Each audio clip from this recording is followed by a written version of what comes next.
Next game up, you're going to have Slaughterhouse versus IOD. Slaughterhouse comes in off of a win. They beat YMM.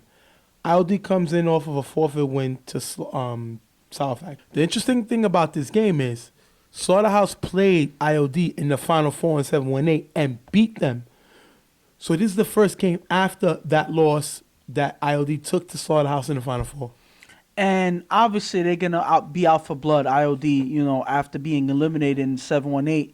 So this is their payback, in this game. It's funny that they play right afterwards in another league. So obviously they're going to use this chance to get back at them the best way they can. And I know if Adi's quarterbacking, he's going to make Slaughterhouse pay in this game. IOD's been playing very well. They're undefeated. They're beating everybody in front of them. Their quarterback, Adi's been playing great football. And what I like about him, reason I call him the bad man, is because he doesn't turn the ball over. Right now, he has no interceptions thrown. But what's so bad about that? Why do you call him bad if he's doing good? He's the Aaron Rodgers of touch football for me. For the UFL League, he's Aaron Rodgers. He got mobility, he can run. He doesn't make a lot of mistakes. And his arm is deadly, dead on. He's a marksman. And he's a bad man. You must really like calling him the bad man. Like, he's pretty much... Is he one of your favorites right now for some reason? Listen, don't disrespect the man's game. The I didn't man say has been anything playing bad. one of the best quarterbacks this year in that position. And I'm not disputing that. And he's just a bad man. I can't say anything bad about that if he's playing so good. We're going to jump into the game right now. First down, we're going to have Adi throwing deep to Costa for a huge gain and a first down. Then Adi's going to find Ace in the end zone for the touchdown, 8-0 IOD. And if you look at this play right here, look at this deep throw downfield first. That's what basically starts the drive with a huge gain. Great throw by Adi, and he follows it up with a touchdown, easy pass to Ace in the front of the end zone. You see right here, touchdown. The bad man. And obviously you see throughout the season, Adi is no stranger to sharing the ball to everybody. I mean, he had some favorite receivers early in the season, but it seems like right now he's finding everybody on the field and he's getting everybody involved, and it leads to a quick touchdown score for IOD. And he's facing right now, getting the ball right now is Ramsey. I like to call him Ramsey football. He reminds me of a college football Johnny Manziel. The way he runs around with the football is funny. Yeah, hopefully but not the NFL Manziel. No, the college Manziel. Okay. But the way this guy can throw the football, and he's facing a guy that I like to call Mariota, Ramsey, because he plays like Mariota of Oregon, that signed with the Titans. The way he runs like him, and he has a laser front arm, can throw the ball anywhere on the field. That's why I'm a Ramsey fan also. So you got the bad man versus just a man amongst boys in Ramsey. We're going to jump in that right now. Ramsey's going to throw two passes to his tight end, Big E, for a nice game. Just Then call him Amir already. Damn. Amir. Big E, that's what he asked me to call him. Then on last down, Ramsey's going to toss it up to number 5 in the corner. Ends is going to be turnover and downs, giving the ball back to IOD. And Slaughterhouse cannot afford to not score points when IOD does, because sometimes you have to shoot out with this team, and if you get left behind, it's going to be a long day. And right now, I haven't seen anybody slow down this IOD team on offense. So you must shoot out with this team. I feel Ramsey and Slaughterhouse has the capability of shooting out with this team. They just gotta keep themselves from making mistakes like in this drive. After getting the first down, Adi's going to throw his receiver on the sideline for a nice game. Then Adi on 4 rush rolls to his right, throws the deep pass to Andy wide open in the end zone for the touchdown, 14-0. And look at this play.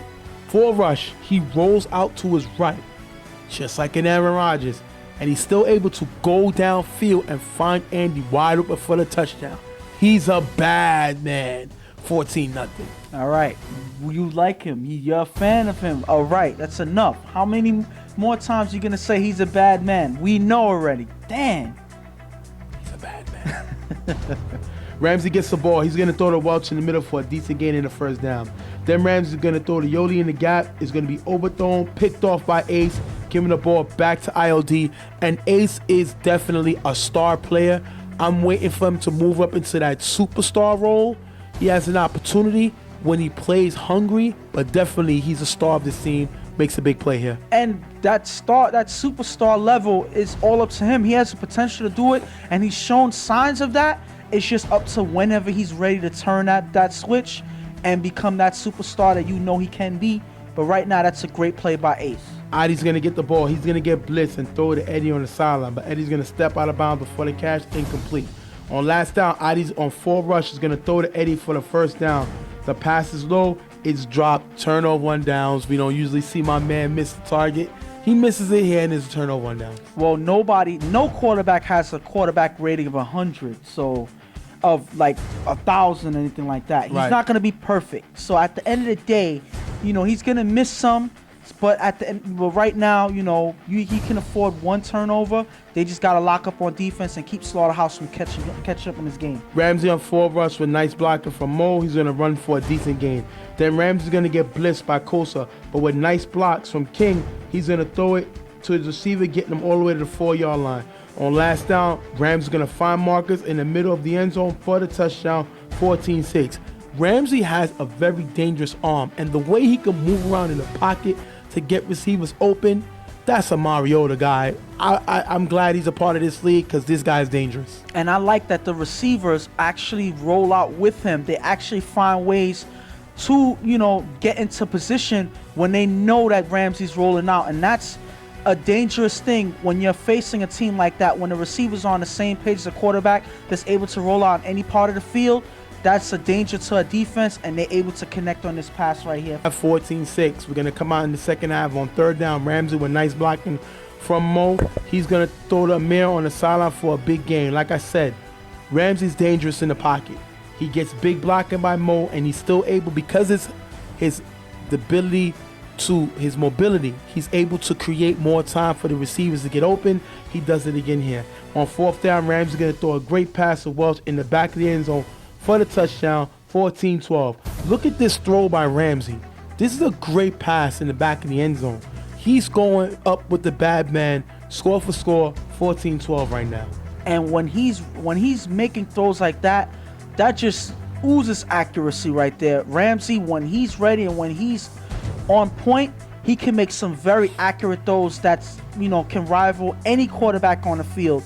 And he shows it here in this play, keeping Slaughterhouse in this game, trying to keep up with ILD. Adi's going to get sacked by King on the next drive.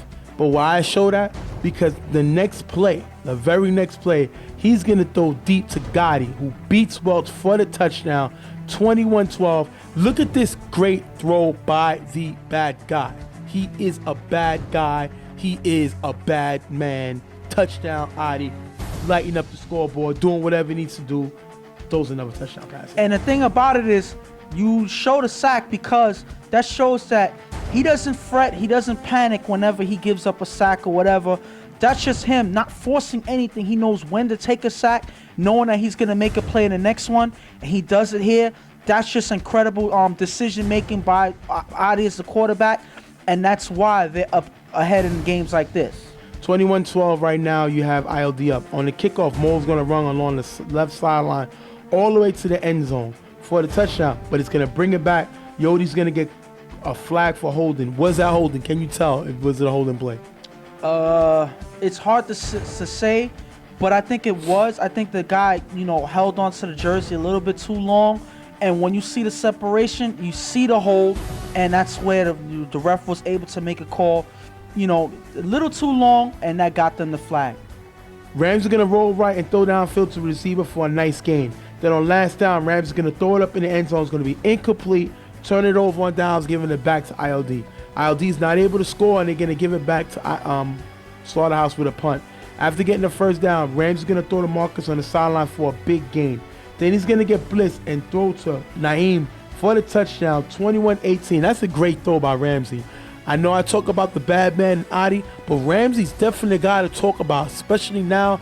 He's comfortable in this league. He knows how to run around. He's making throws, makes another throw here. Great play by Ramsey. And you can see Ramsey's fresh off of their win against ILD, so he knows how to put up points against this defense. Unfortunately, they're still behind, and they need something big to happen in order for them to get past this lead that ILD has right now. Slaughterhouse tries to go onside. ILD gets it back, pretty much ending the game 21-18.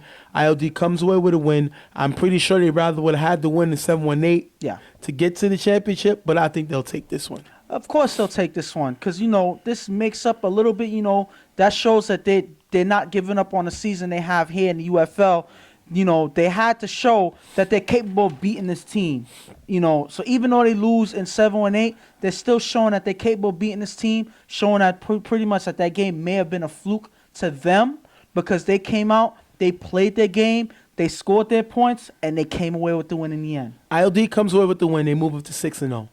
And right now, they got Adi got to be up there for quarterback of the year. He has thrown 11 touchdowns, no interceptions, 8 sacks, in 4 starts. He had one game he didn't start because Shorty, a.k.a. Slasher, started, and the other one they got on a forfeit.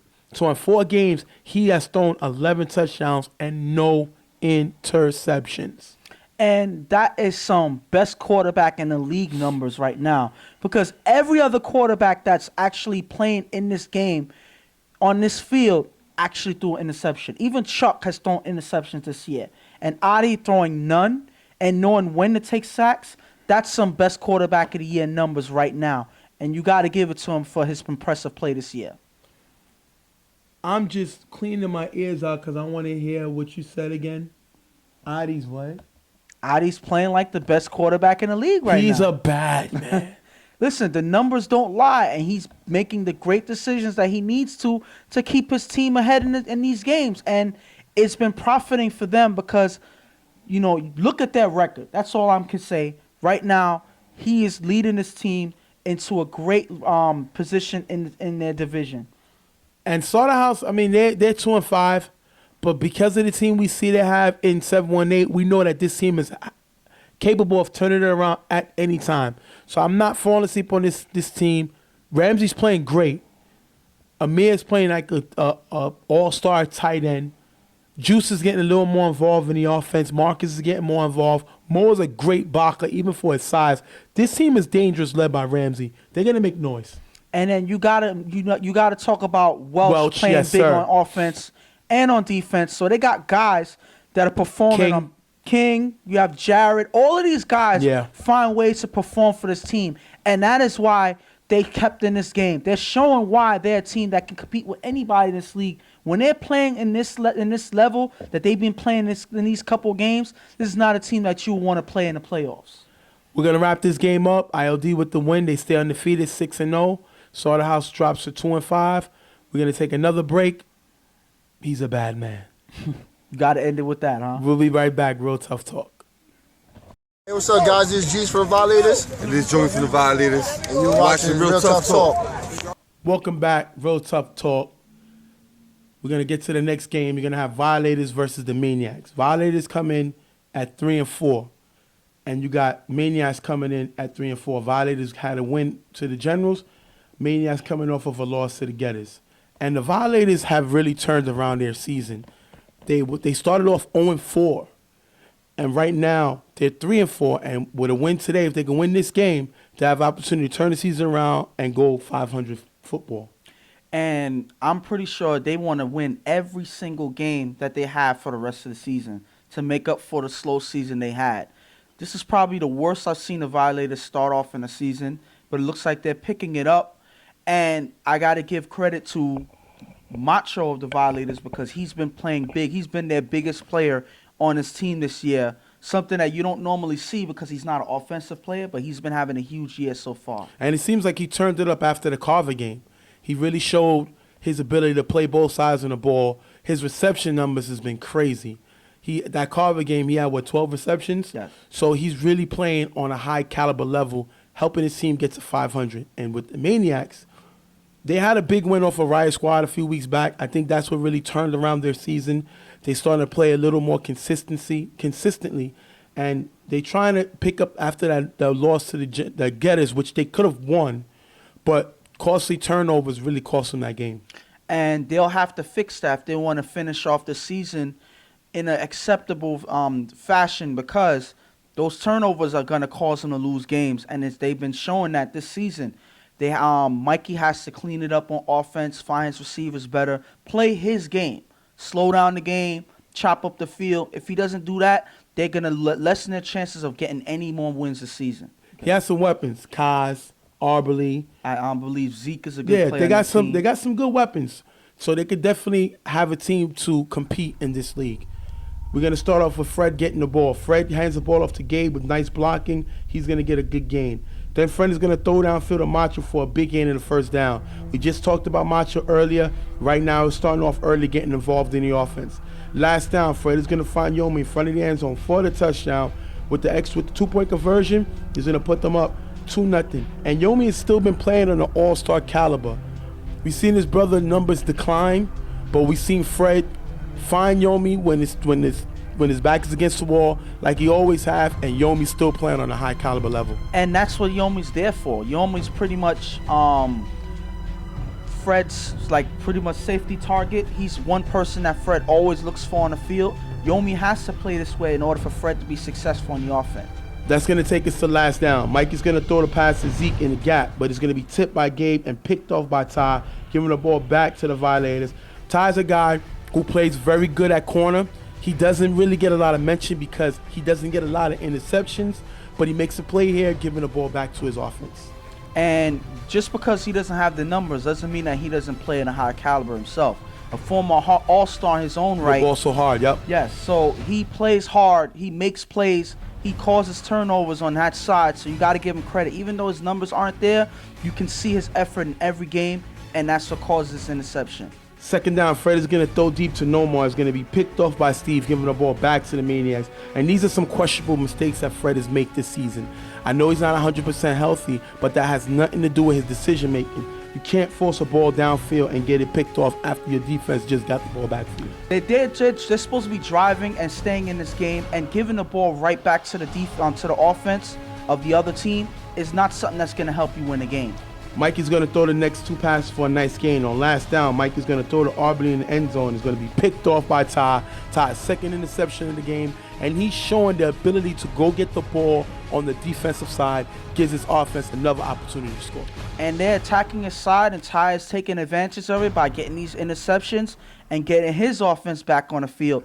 Ty, if he can play throughout this game like this, I feel like his numbers are going to rise, and he's pretty much going to be another all-star candidate this year. Fred is going to throw the Nomar in the middle for a nice gain. Then Fred's going to throw the Yomi on the sideline for a nice gain, picking up the first down.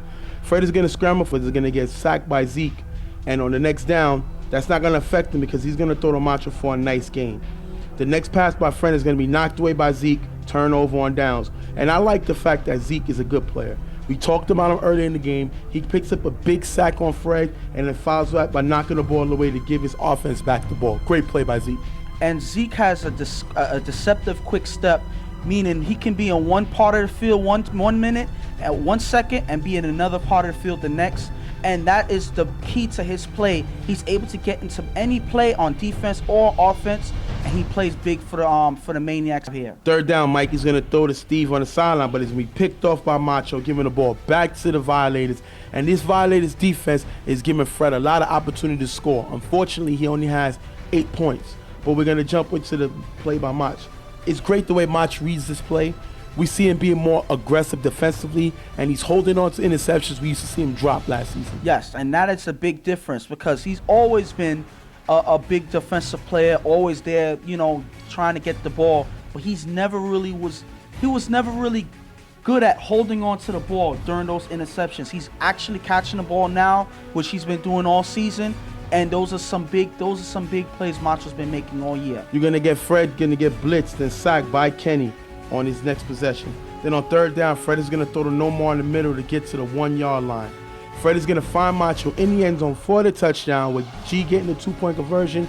That's gonna take us into the half, 16-0. Macho once again doing it on both sides of the ball, does it again here. And he does it on both sides, all in one drive, pretty much. He gets an interception on defense to get his offense back on the field, and he ends the drive with a touchdown pass, with a touchdown catch. That's Macho playing huge this season, and his numbers are showing in these last couple games alone. Macho's been on the rise. That's going to take us into the half, 16-0. And Maniacs are making too many turnovers. Mikey has to be smarter than this. He's usually a safe quarterback, but this season we've seen him throw a lot of passes that he cannot make. He does not have a high-powered offense, so he can't give his defense. No.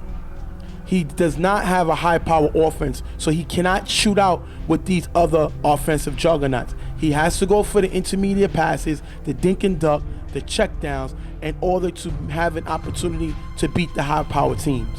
Well, on the Violators side, right now they're in the driver's seat. Their defense is really shutting down the whole of the Maniacs offense, and that gives Fred the opportunity to experiment on the offense.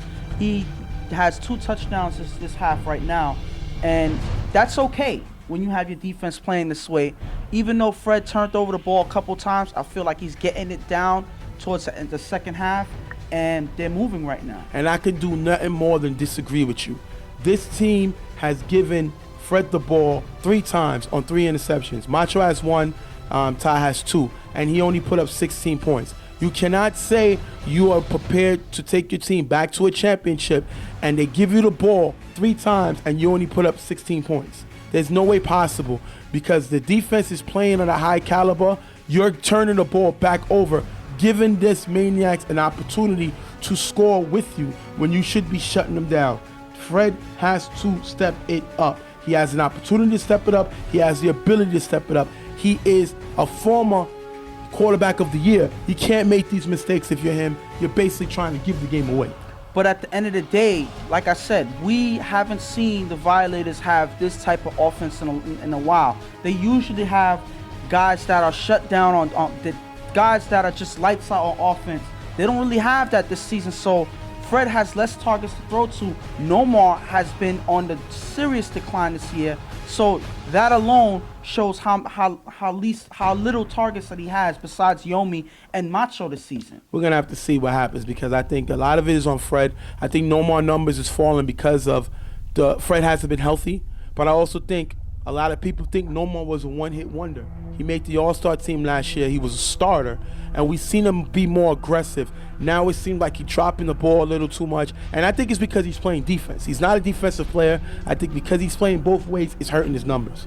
We're going to jump into on 3rd down with Mikey getting the ball. Mikey's going to throw a short pass to Kaz in the middle. It's going to be bobbled by Kaz, picked off by Ty, giving Ty's 3rd interception of the day. And I see Kaz jump up and down, go crazy, talk about his team giving effort, and then you bobble the ball and throw it and get an interception, giving it back to the offense.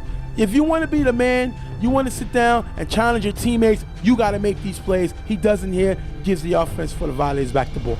And Ty seizes the opportunity when it's given to him again, and this is 3rd interception of the day. It seems like every time they throw towards the side, the ball ends up in his hands, and that's not something that's good for the Maniacs if that keeps happening throughout the game. Violators are going to get the ball. They're not going to be able to move it, and they're going to go 3 and out.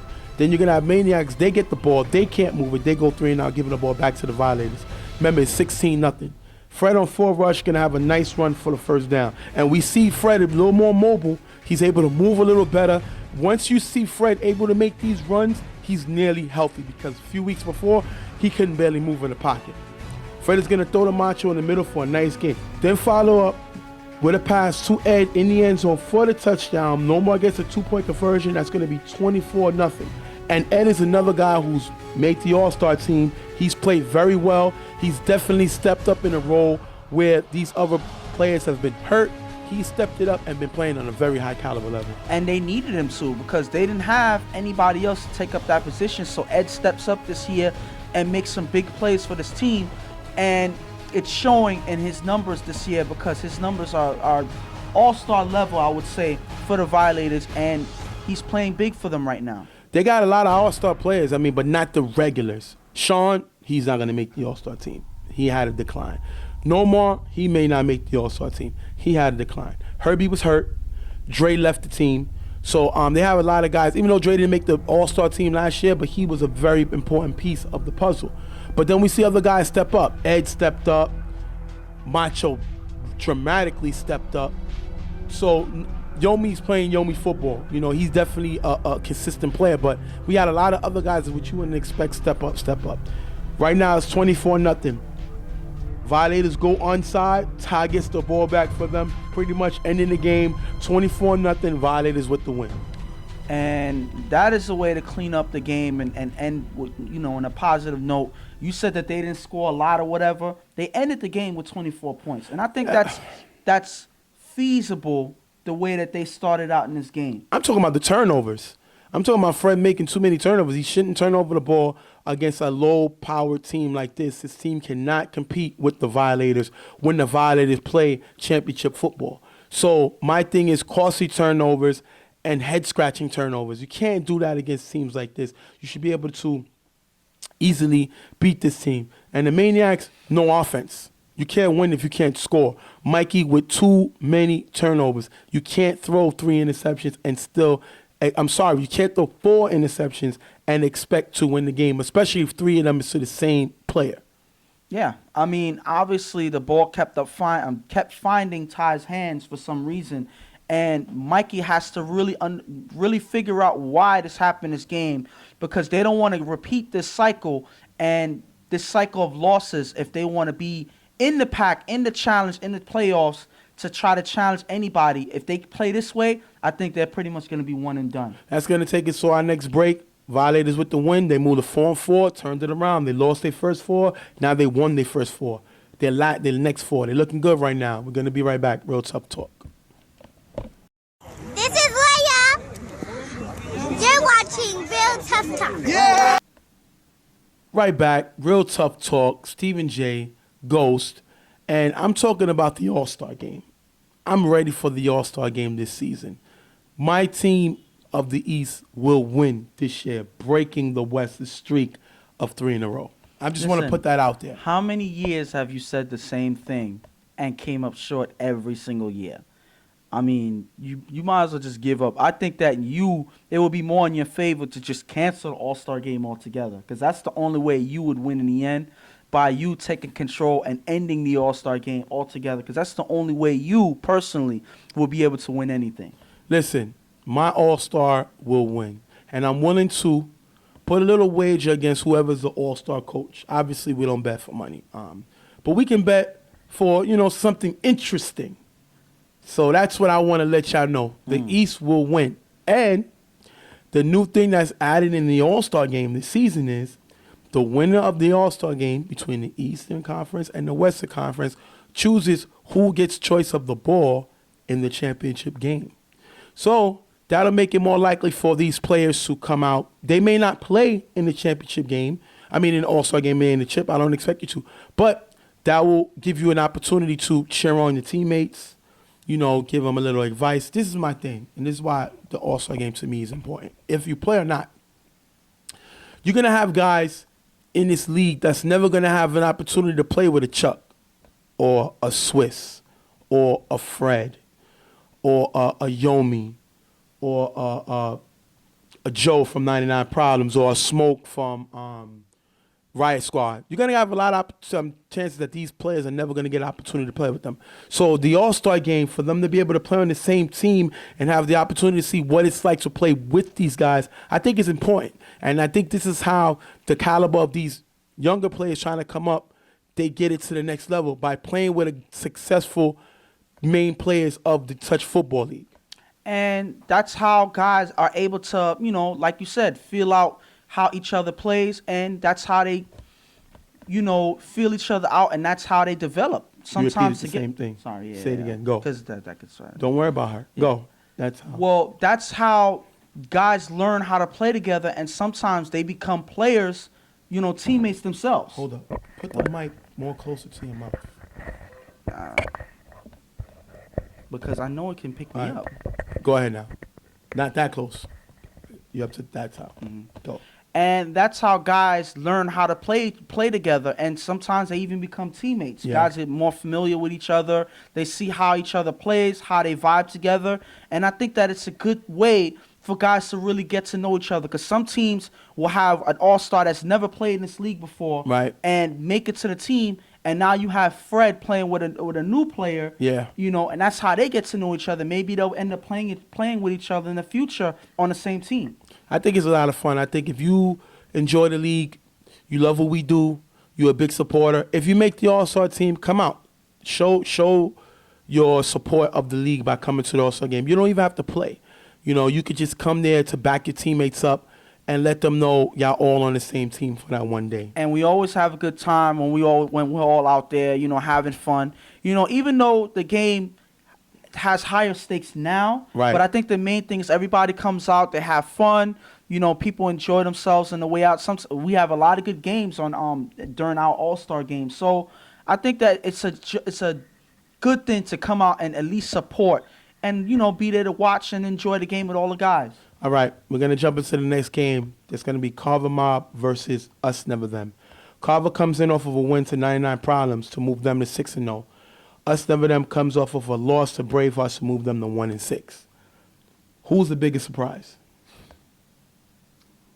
I don't know. Well, I can't say I know enough of UNT, Us Never Them, to say that it was a surprise or anything like that.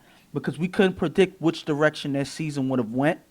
Unfortunately, it went it went pretty much downhill, I would say, after their one forfeit win in the beginning of the season, and that's something that they need to learn from, get used to the league, connect better with your teammates, and maybe then towards the end of the season they may surprise a lot of people in the end. This team got a little bit of talent. They got a good quarterback. He got a good arm. He can run. They just got to get him to stop making costly turnovers. You got to just go after what's there. They also need a guy who can go downfield. They really don't have that. And somebody that could put pressure on the quarterback. They don't really have a blitzer. They don't really have anybody who's top at that position, though, on the defensive side. Carver is Carver. I mean, they're 6-0. They should have lost last week. I'm going on the record to say that. But what makes this team so dangerous is no matter who they have on the field, on their team, they find ways to win. So that's one thing you have to respect about this team. They always find a way to win, and they're continuously doing it now. We're going to jump into the game. After getting the first down, Obi's going to throw a short pass to the receiver who's going to run for a decent game. Then Obi's going to get blitzed by Danny and throw a pass to a receiver, same receiver who's going to beat Avado on the big game. Now, the reason we're saying receivers is because these guys' jerseys don't match their names on the website. So, unfortunately, we're not going to really be able to say everybody's name, but we will get that improved next week. We'll have the changes on the show next week. Now, like I said, Avado gets beat on a big game by the receiver right here. Then Obi is going to throw a pass in the middle of the end zone. It's going to be low and incomplete, turnover on down. Obi got to make this throw. You can't have the throw skip on you when you have somebody you can get him to. And he makes a mistake here, turning over the ball. And this is the worst team to make any mistakes on, Carver Mobb, because they capitalize on almost every opportunity. So you got to be precise. You got to be accurate with these throws, because if not, you're going to turn over the ball this way, and Carver's going to eventually capitalize. Well, UNT is able to stop Carver 3-and-out, forcing Carver to punt. Obi gets the ball back. He gets sacked by Happy Feet. Happy Feet is one of the most dangerous ball givers in this league. And people need to know, I know we're talking about smoke, but Happy Feet's been playing great also. His sack numbers are down because he's so fast that the receivers force the ball and before he has an opportunity to sack him. So Happy Feet's been playing great this year. Obi's going to get blitzed by Joe Blow and throw the pass deep to a wide open receiver, and it's going to be overthrown, forcing UNT to turn over the ball. Once again, Obi not able to make the plays that he's supposed to make. This time it's because of the blitz on Joe Blow, but you still got to be able to find your receiver, especially if he's open. How many times are we going to say it? You got to capitalize on the opportunities given to you. They don't, and it leads to another turnover in this game. Chuck is going to get the ball now. He's going to throw to West on the left, who's going to run it across the field all the way to the 15-yard line. Then Chuck is going to find Cable in the middle of the end zone for the touchdown. Johnny V gets the 2-point conversion, puts Carver up 8-zip. And Carver finally is able to put points on the board. It took them long enough. I'm shocked that they didn't come out right out of the gate scoring, but that shows that the other team has opportunity to sneak a score in if they've been catching them off guard. I think Carver's off guard right now that it took them this long to score. So something is up with their offense, and the defense of Us Never Them needs to figure out what it is so that they can take the advantage of that. What's up with Carver's offense is when Pams is not here. When Pams is not here, this team doesn't play discipline. They pretty much do what they want. They have a good time, and that's the best time for you to attack them because they do not play on the discipline. They don't play discipline, I should say, basically. When Pams is not there, everybody in touch football knows that. The best time to play Carver is when Pams is not there because then the team takes more chances, they don't play as serious, and they make a lot of mistakes. Right now, it's 8-0 Carver. After getting the first down, Obi's going to throw the receiver for a short gain. Then he's going to throw to Will, who's running on the sideline for a nice gain. Last down in the 10-yard line, Obi's going to roll right and throw the one in the corner of the end zone. It's going to be caught, but it's going to be out of bounds, turnover on downs. Out of bounds, got to keep your feet in. But was he in? I think that he just stepped out on that play, so I think it was a good call. But either way, when you have passes thrown to you like that, it's hard to make the play. But when you're a player in a league like this, you got to make that play. You got to find a way to keep your feet in bounds. And he doesn't here, and it leads to another costly turnover for UNT. Second down, Chuck is going to throw to Joey, running on the sideline for a nice gain. The next play, Chuck is going to pump, freezing the defender. Look at the defender freeze on the sideline. Then he's going to throw a nice pass to Wes. Wes is then going to pitch it to Joey, who runs it and then pitches it to Joe Blow, who runs it in for the touchdown. This has to be a top 5 nominee. Great play by them, all started by the pump and go by Chuck, freezing the defender. And in my opinion, that is the biggest part of this play. I mean, the way he catches this guy off guard with the pump and the movement that he has the guy make, he pretty much manipulated the defender into moving where he wanted to open up that pass to West. I mean, that's Chuck football right there. When he's able to do pump fakes like that and catch defenses like that off guard, then pretty much Chuck is going to be able to do whatever he wants on the field. And that's what led to this big touchdown play. And then you see the cohesiveness of this Carver offense when West pitching it to Joey, Joey pitching it to Joe Blow for the touchdown. These guys don't care who scores as long as they score. And they do it again here, 16-0. And that is definitely a top play because of the way everybody was involved in this play. Starting from the Chuck pump to West, to Joey, to Joe Blow. To end zone. Yes, to end zone. So pretty much that's just straight up team offense. And you got to give him credit for that. Obi's going to throw to Junito, who beats Alvaro for the touchdown. Alvaro gets caught spine on the quarterback. 16-6, UNC scores. And this is big because we've seen Alvaro get beat last time UNC gets the ball. And then he gets beat here. Alvaro is known for looking at the quarterback, and you can beat him on that. These are things that teams need to study when they play Carver. You got to know who to attack, but you got to know when to attack them. UNC attacks them here and they score. And it's good that it seems like Obi noticed that from that other drive, and he takes that pass right there, takes the opportunity, knowing that Alvaro's not necessarily paying attention to the receiver, and he finds an open gap to throw the receiver downfield, and that is a big score for UNT. Carver's going to get the ball back, and Jay with a nice kick return for a big gain. You can't give him. Chuck is already dangerous enough on the field, but when you give him half the field because of a turn, that's going to hurt you even more. Last play before half, Chuck is going to have Ricky blocking, pitches it back and forth to Drew. Drew's going to throw it deep to Angel, and the ball is going to be dropped. 16-6, and these are the mistakes, like I said. Angel dropped the ball. We've seen Angel drop a lot of passes this season. Another drop here, 16-6, Carver takes the lead going into half. But in my opinion, like you said about the lack of discipline when Pams is not here, I don't think they're worried right now. They're not necessarily taking this game seriously, I would say, because of the plays that they're running towards in this game. I don't think they're really taking UNT seriously, and that may come back to bite them later in the game. And UNT should take it as disrespect. Forget my record. You're going to take this game serious, and that's when you got to start playing more aggressive. You got to get more involved. You got to play a little more physical. We're not saying play dirty, but play physical. Show these guys you're here to play no matter what your record is, and they're not doing it the first half. Hopefully they can turn it around the second half. Second half, Chuck is going to throw to Joey, who's wide open in the gap for a big gain, getting them the first down. Then Chuck is going to find West on the same drive in the back of the end zone for the touchdown. With the 2-point conversion, you're going to have them go up 24-6. Now it's pretty much a blowout. Well, why not disrespect them if UNT is not showing any type of life on defense? They're going to take advantage of their defense. They're throwing them apart pretty much. And UNT has no answer besides the 6 points that they had in the first half. And they're not doing anything to respond. And it is a laugher right there because they haven't done anything about it. Obi's going to get the ball back. He's going to throw deep to Roulette, and it's going to be picked off by Angel. Another turnover by this UNC offense. Carver's not able to capitalize. They turn the ball over, giving it back to UNC, which, like I said before, it's discipline. They're not playing disciplined football. They're playing around, but sometimes you need this in the middle of the season, a nice game to relax, have fun, and take the pressure off of you. Angel gets the pick. Carver's not able to capitalize, but still a turnover by Obi. And again, a lost opportunity here. I don't think they have any chance of coming back in this game if they keep turning over the ball like this over and over and over again. They need to figure something out.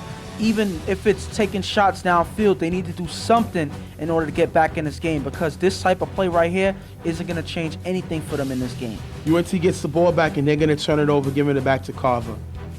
Last down, Drew's going to throw. He's going to throw to Boo Boo, who shakes the defender, then pitches it to Drew and gets a nice gain for the first down. You can't have an opportunity to stop their offense and you don't, allowing them to get a first down. Drew's then going to find Moya in the end zone for the touchdown, giving Carver the win, 30-6 blowout over UNC. And the way UNC came out initially in the beginning of the game, you pretty much could see where this game was going.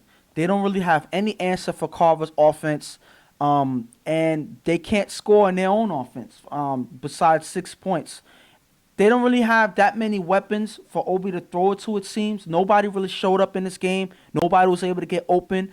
And, yes, you're playing the defending champs, of course, but you got to show a little more effort, maybe some physicality, hit them, put them on the ground, do something to show that you're here. They didn't do that, and it leads to this type of score in this game. Well, UNC bowed down from the beginning of the game. They didn't play aggressive. They didn't attempt to punch his team in the mouth, meaning strike them early, and they allowed Carver to get a lead and keep the points going. And UNC needs to look at themselves in the mirror. It's not about winning the championship. It's about competing. Did you compete? Can you look yourself in the mirror and say, I gave it all I can? If you did and you feel you can, that means you're looking at the mirror in the dark because you can't see. Because this team gave no effort whatsoever. Do they have the talent Carver have? No. But I'm a man like you're a man. I got a heart like you got a heart. You're not going to outwill me, and you're not going to outplay me. I'm going to give you everything I got. You may win at the end of the day, but you're going to know you was in a game against me. And UNC does not show that this game. I'm disappointed in this team because they have a lot of players with heart. None of them had it today. And maybe it was the fact that they were playing Carver Mobb. Who knows? I don't want to hear that. Listen, I don't want to hear that. The thing about it is they know the answer to that question. They know what was where the lack of motivation came from. They know why they came out with that lack of heart in this game, and they have to fix it towards the end of the season if they want to make it look any better than what it is right now. We're going to jump into our next break. Carver with the win. They're going to move to 7-0. UNC with the loss. They're going to move to 1-7. We'll be right back. Real Tough Talk. This is Tiki, coach of Primetime. You're watching Real Tough Talk. Next game up, you're going to have YMM versus the U. YMM coming in off of a loss to Slaughterhouse to move them to 5-1. The U coming in off of a forfeit win to the Browns to put them to 5-1.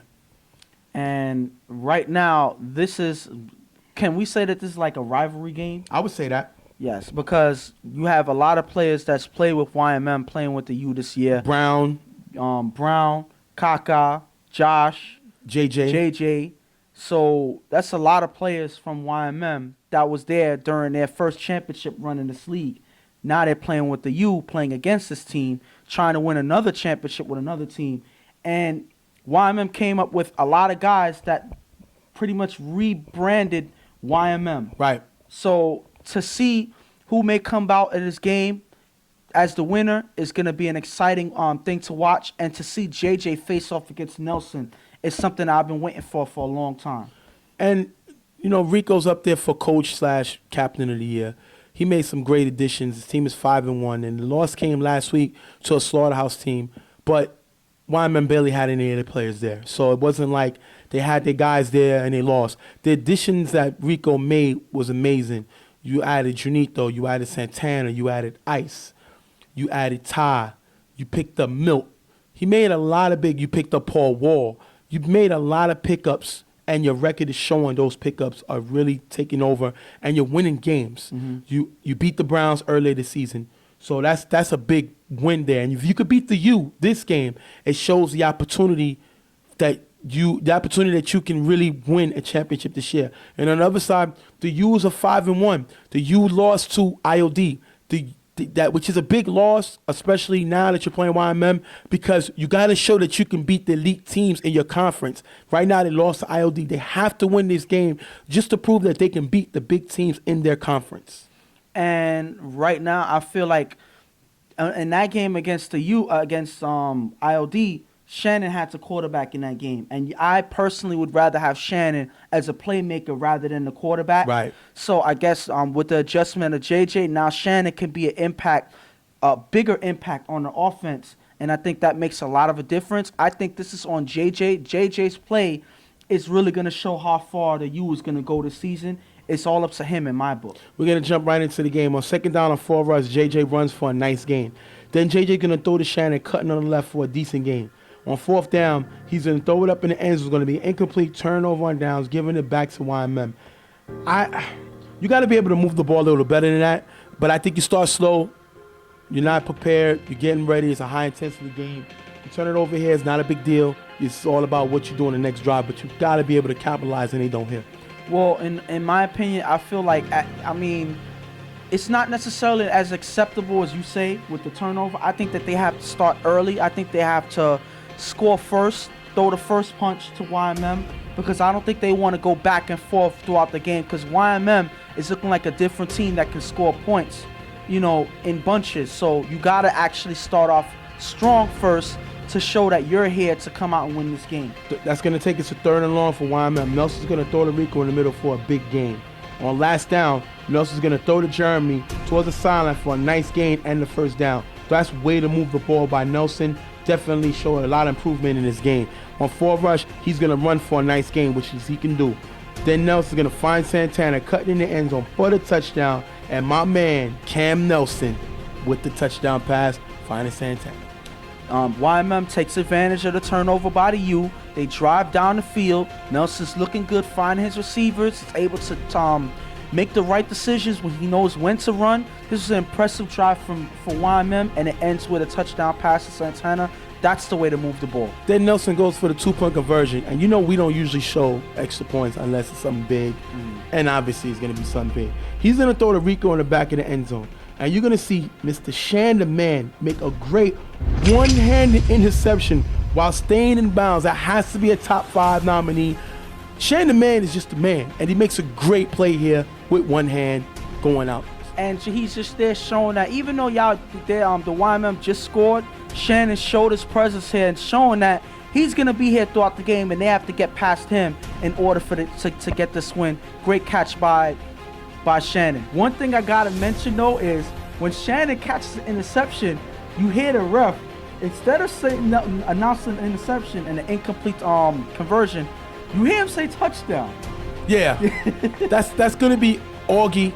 And we're going to give him a Bonehead University shout out because Shannon is not on YMM. I know it sometimes get confusing because of the colors, and I'm letting y'all guys know we're really emphasizing the colors in the playoffs. We got people coming to watch the game, so I'm really going to press that. I haven't pressed the issue because we had some problems with the shirts coming on our side. So we're going to give opportunity for the teams. But in the playoffs, every player that doesn't have your color, you will lose a timeout. I'm warning everybody now, warning everybody during the season. But he gets a Bonehead University play for that. It wasn't that he wasn't in the game because Augie's one of the best refs in this league. But he got caught. I just think that it's something that you laugh at because even the guys on the field was laughing, saying, no, it's interception. Right. Or whatever. That's something that you laugh at because I think it was spontaneous. It came out of nowhere, but it was funny nonetheless. Now you're going to have, like I said, right now it's 6-0. JJ gets the ball. He's going to get blitzed by Jeremy and throw a short pass to Shannon for the 1st down. Then JJ's going to get blitzed and sacked by Poppy, and I don't really like calling him Poppy, but I'll call him Poppy. Poppy with the big sack. Then JJ's going to throw short to Brandon for a decent game, but Brandon's going to get flagged for the push-off and is going to push them back. JJ's then going to throw to Buckwheat for a big gain, moving the ball. Last down, JJ's going to throw to Wesley in the middle. Is going to be overthrown and picked off by Jeremy, giving the ball back to YMM. And you cannot miss these throws. Jeremy is one of the most dangerous safeties in UFL history. He's the Ed Reed of this league. And you got to be consistent with your throw. You can't miss it by a little bit, or else he'll be here with the turnover. He does it here. Well, guys should know, no matter what field Jeremy is on, if you throw the ball and give him an opportunity to make an interception, he's going to make that interception. I haven't seen him drop an interception in a long time. So you throw it inside, he's going to catch that interception. It's a proof of that here with Jeremy with a nice interception, giving his offense a chance to score. Then you're going to have Nelson getting the ball. He's going to have Milt block, but still get sacked by Brandon, forcing YMM to punt. And this is a bust. Milt has not done anything blocking. He's not been the block of the year he was last year. And I think at the end of the season, YMM will release him because he's not what they expect him to be. If this was an NFL, he would have been given a big contract because of his award, and they would cut him because he's not playing well. He's there to block, and the one thing they brought him to do, he's not doing. YMM has to punt. And one thing I gotta say is, a lot of times, not necessarily only him, but specifically him, they're lining up he's lining up improperly on the line when guys are faster than him. So all they have to do is do one move and get past him. So you gotta line up properly to know exactly where they're going. Milt doesn't do that. He's lined up way too far from Brandon, and Brandon's able to get the space to get the sack on Nelson. Before halftime, JJ's going to throw it up in the middle. It's going to be incomplete, taking us into the half. 6-0, YMM with the lead. And, you know, the U, even though they don't score, they keep YMM to 6 points, and I think that that's good because now they have an opportunity to take over in the second half. But it's all up on JJ if he's able to get in rhythm and get his guys the ball downfield or throughout their offensive drives to put up points. Nelson only had 2 possessions. He scored on one of them. So I'm not going to really kill him for anything, any mistakes. But you have to be a better blocker. I sit down Milt. He's not giving me anything blocking. They got Rhino, who can block. Jeremy is a decent blocker. You don't want to lose him as a receiver. But they got other guys that got to block. Milt is not doing anything. You have to sit this guy down. They even got Dennis on the team that I think he can block too, because Milt is not giving him anything. It's this move was a bust, and we're going to just call it what it is. And it's unfortunate because that hurts Nelson's game, because a lot of times Nelson does need some protection. Just because he's able to run and make plays on his own doesn't mean that he should have to do that on every single play. So that's why they have Milt as a blocker for Nelson to give him more time, and it's not working out. And in a lot of ways, it affects Nelson's numbers, and it affects how effective he is on offense as a whole. That's going to take us into the second half. Nelson gets the ball. He's going to get blitzed by Swiss, roll to his right, and get sacked by Brandon. Great setup play by this U's defense, confusing Nelson with this blitz. Then Nelson's going to throw 2 passes to Rico for a nice gain. Nothing else is able to happen on the drive, and YMM going to have to punt. I think that's all started because of the great blitz scheme by the U. Way to stop them, forcing YMM to punt. And they caught Nelson by surprise. And unfortunately, you don't have a blocker that can pick that up. And I think that makes all the difference. And it hurts Nelson's drive in this play and in this game so far. And it leaves YMM to punt the ball. JJ's going to get the ball back, and he's going to throw 2 passes to Swiss for a decent gain. On 4th down, he's going to throw it to the receiver, and it's going to be incomplete, turnover on downs. The big thing about this is Rico gets ejected for cursing. Doesn't matter what the curse was, it still was a curse. He got ejected, and this is the thing that you see. And the thing that the U does well is they manipulate you into cursing. They talk a lot of smack, but they do it without cursing. And they catch Rico. You know, Rico got caught talking to his offense, but he cursed and he gets ejected. And the thing about it is, there's nothing wrong with, speaking to your team in a huddle or whatever. But when you announce it on the field, not even understanding that you're saying it very loud, everybody can hear it, it's a definite grounds for ejection. You got to make sure you know what you're saying on the field, because this is big in this league, and it can change the whole momentum of a game when you lose your biggest player on your team. 6-6. Now Nelson gets the ball. He's going to throw deep to Ty near the 5-yard line. It's going to be picked off by Swiss, giving the ball back to the U. And this is my problem with Nelson. And this is how everything could domino effect. Rico gets ejected. Nelson gets the ball. He throws a bomb and it's picked off by Swiss. You can't make these mistakes. You're up 6-0. Your offense has been a little slow. Drive the field, kill the clock. Don't take a shot. Swiss is a definitely smart defender. He makes a play here, and this is what happens when you have a healthy Swiss. He's able to help your team make plays, and he makes it here, getting the ball back to the U. And that may be a game changer because with Nelson, you can see that Rico is Nelson's safety valve. Yep. When Nelson is in trouble, he goes to Rico. When Rico is not in this game, it changes Nelson's play. He takes a chance, and unfortunately for them, Swiss was there to make a big play for the interception. JJ's going to throw 2 nice passes on the next game, and JJ's going to throw deep to Tim in the middle. Is going to be knocked away by Santana. On 4th down, JJ's going to throw to Shannon, cutting in the left in the gap for a big gain in the 1st down. Great play by JJ, keeping the drive going. JJ on 4 rush, he's going to run for a nice gain. Last down, Jay's going to throw to Wesley in the middle of the end zone. Is going to be knocked away by Poppy, giving the ball back to YMM. And if you're Wesley, you got to make this play. I mean, find a way to make the play. You are about 6'3", 6'4", with a long arm reach, which probably puts you about 6'7". You got to make these plays. He does it here. But, I mean, you could say the quarterback should have put it in a better spot. But Poppy with the great play, knocking the ball away, turning the ball over. And you could see Poppy making plays like this throughout the game. You see Santana stepping up to deflect passes. This defense is here, and then they're watching where JJ's throwing the ball. They're making plays on it, preventing them from getting anything done throughout this game. Nelson is going to get the ball back. He's going to get blitzed by Mestre and throw a deep pass. It's going to be incomplete. That's going to take us to 3rd down. Nelson gets blitzed again by Mestre, and he gets the sack. The refs missed the call. Now, this is on the ref. He blitzed on 1st down. 2nd down, he waited for 4 rush and went, and in which he confused the ref, and he misses the blitz on the 3rd down. Nelson's gonna get ejected for cursing. Now, let me go through human nature. We make mistakes. Sometimes a ref forgets the down. Sometimes a ref says there's a blitz when there's not. The refs makes mistakes. The problem is, can you keep your composure through the mistakes in order to make plays? Nelson is the leader of this YMM offense. He can't make a turnover like this by getting himself ejected. That is a turnover in itself. He curses, gets ejected, hurts his team even more than a ref missing the call. And one thing I spoke to Nelson about on the field as it happened was, even though, like, I don't have a problem arguing a call. Right. I don't have a problem arguing with the ref or anything if you disagree with the call. But the quarterback should never be arguing with the ref, in my opinion, because if he gets himself ejected, that can throw off his whole team's momentum. Right, they already lost Rico. Exactly, and the thing about it is a lot of teams do not have a second quarterback that could stand in. So you don't want to take a chance, and with Nelson, he takes his chance, he gets ejected, already losing Rico. So now I don't see how YMM can finish off this game, losing 2 of their biggest players in one game. YMM is going to end up punting the ball. Shannon gets it, which is dangerous.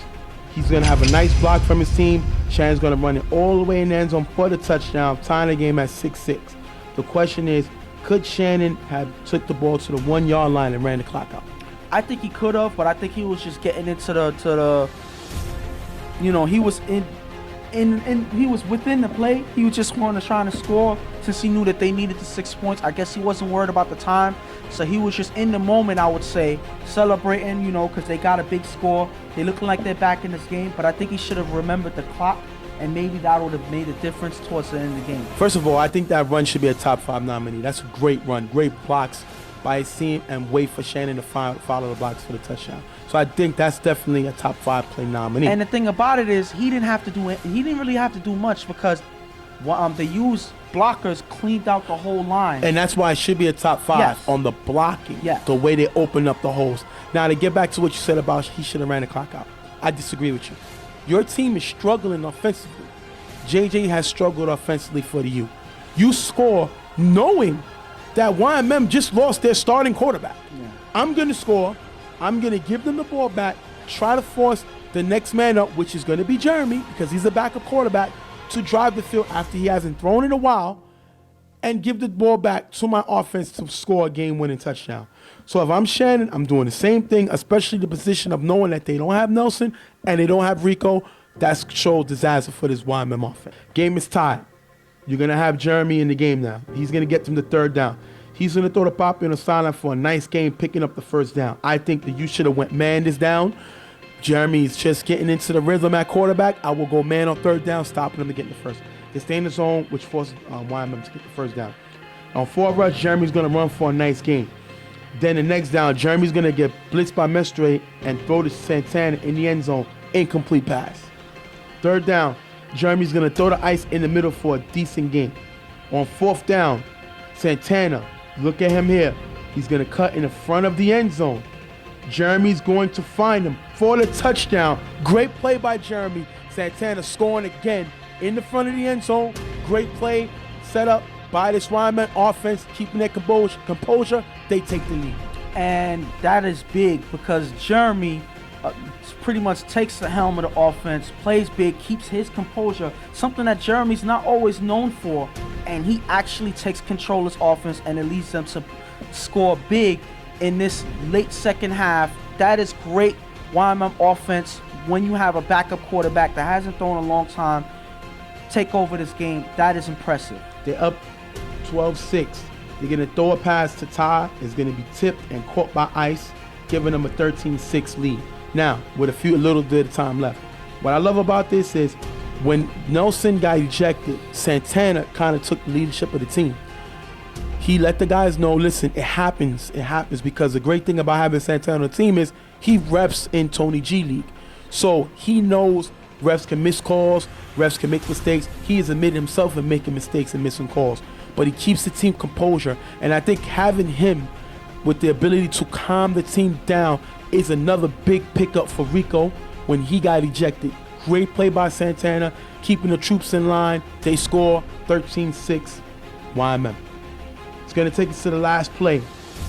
They get all the way to the 50-yard line. JJ going to throw it up for a Hail Mary. It's going to be knocked away by Jeremy. Ending the game, giving YMM the win. 13-6, beating the U. Great play by YMM to take this win. And what else can we say? I mean, YMM found a way to get it done. They losing 2 of their biggest players in Nelson and Rico, and Jeremy's able to make it happen that last drive. Santana keeping the guys calm, keeping, like you said, keeping their composure. That is a YMM team that is destined for greatness if they keep playing this way. Even though they didn't have their best out there in these drives, they found a way to do it, and that is championship football, if you ask me. And the U falls to 5-2, which is a great record. But they lost to 2 of the top teams in their conference. They lost to IOD and they lost to YMM. If you're trying to win a championship, these are the teams you have to beat. The question is, how long does Swiss go with JJ? I think we're going to see him on a short lease in the playoffs and Swiss come in to throw. Swiss is trying to win a championship. I think he's trying to get healthy. He's going to let JJ play out. But I think sooner or later, Swiss is going to have to come in and throw if you expect to win a championship, Swiss or Shannon, because right now, this team does not have the time to allow JJ to grow while they're also trying to win a championship. He's just not on that caliber level. The kid is still young, and I think it's too much to put on his plate. And at the end of the day, you know, there's a lot of growing pains when it comes to JJ. But when you're trying to win a championship right now, I think that it's not necessarily an option anymore to let JJ grow because it's too late in the season to try to take that chance of him playing this way in the playoffs. He wasn't really able to he didn't put up any points in this game. And I think if you cannot score, you cannot win. Right. And that is pretty much a formula for disaster if they keep going this route. Well, that's going to wrap up the show. Next week, we're going to have the All-Star selections. That's going to be interesting to see who made it from both sides for the All-Star team. We're going to show you some of the award nominees. So that's going to be interesting. It's going to be an interesting show next week. We come into week 9. So the season is almost over, and it's getting really intense, really down and gritty. I'm excited. I can't believe the season went so quick, basically. Yeah. We're in week 8 right now. Things went smoothly. We had a lot of big games. A lot of new things to talk about this year. A lot of exciting things. Next week, I cannot wait for that primetime Carver game because I think that's going to be one of the biggest games of the year. Also, IOD versus YMM. Yes, that's another big game to see Nelson face off against your favorite quarterback. And I got to say it, your favorite quarterback, Adi. He's a bad man. So those are great matchups. A lot of other teams playing, having important games. Let me tell you why these are the top games. You have Carver versus Primetime. Mr. Chuck Brady versus Dion Romo, or I should say Tony Dion, however you want to say it. Then you have the other matchup, which is IOD versus YMM. The bad man, which is Adi, versus Cam Nelson. That's another big matchup. Then you have Reloaded versus Goon Squad, which is Shaq versus Cornbread, when they used to be teammates. So those are some interesting matchups. Then you have Riot Squad against the U. That's going to be another interesting matchup. Then you have Rep City versus the U. So you got a lot of big games coming up with teams that don't really like each other, are looking to make a statement coming into the playoffs. These are going to be some really good games coming up. Week 9 is going to be exciting. It's pretty much the main point of this whole thing right now. Then you got the debut of the new team coming in for Sound Factory, Dog Pound. They're a block team, basically a team that plays on their block, that put guys together to jump in the league.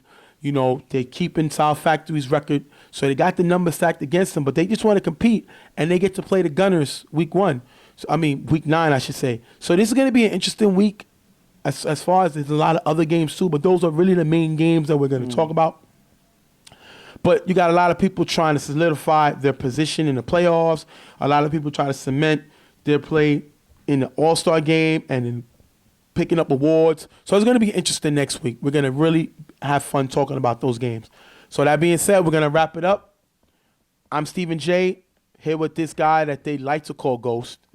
And we're going to see you on another week of Real Tough Talk. We'll be back with y'all. We see you on the site. Real Tough Talk. We out of here.